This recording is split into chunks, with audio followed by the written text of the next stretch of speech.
بسم اللہ الرحمن الرحیم۔ اس ملک میں شاید سب سے سستا خون ہی عشاق مصطفیٰ کا ہے۔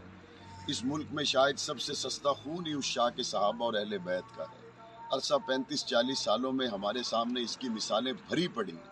کبھی جنگ کی سرزمین پہ خون ہے، کبھی اسلام آباد کی سرزمین پہ خون ہے، اور گزشتہ اتوار کو عشاق مصطفیٰ کا لہو حویلیاں کی سرزمین پر بہایا گیا۔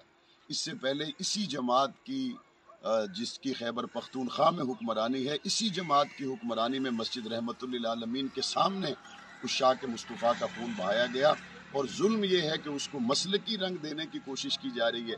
میں یہ سمجھتا ہوں یہ گولی اس لیے چلائی گئی کہ اس کے نتیجے میں تحریک لبیک کے لوگ مشتعل ہوں اور دھرنے دیں، اور ایک تیسری سیاسی قوت جو کافی دنوں سے انتظار میں ہے اپنے مذموم مقاصد کو پورا کرنے کے لیے، ان دھرنوں کے نتیجے میں وہ اپنے مذموم مقاصد کو پورا کرے۔ یہاں پر ہونے والے اس ظلم کی جتنی مذمت کی جائے کم ہے، اور اس کے ساتھ ساتھ میں خراج تحسین پیش کرتا ہوں تحریک لبیک پاکستان کی قیادت کو، جنہوں نے اپنے زخموں کو سیا لیکن اس ملک کی امن اور سلامتی کی صورتحال کو خراب نہیں ہونے دیا۔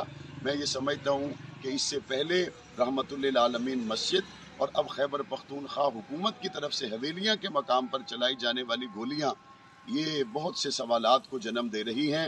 اہل و سنت میں ناموس رسالت، ناموس صحابہ و اہل بیت پر کل بھی کوئی اختلاف نہیں تھا، آج بھی کوئی اختلاف نہیں ہے، اور مسئلے کی ہوا دینے والوں کو انشاءاللہ میں پنجاب اسمبلی میں بھی جواب دوں گا، اور لبیک کے شہداء کے ساتھ ہماری ہمدردیاں ہیں، اور لبیک کے جو زخمی ہونے والے لوگ ہیں ان کی بیمار پرسی کے لیے بھی میں حاضر ہوں گا۔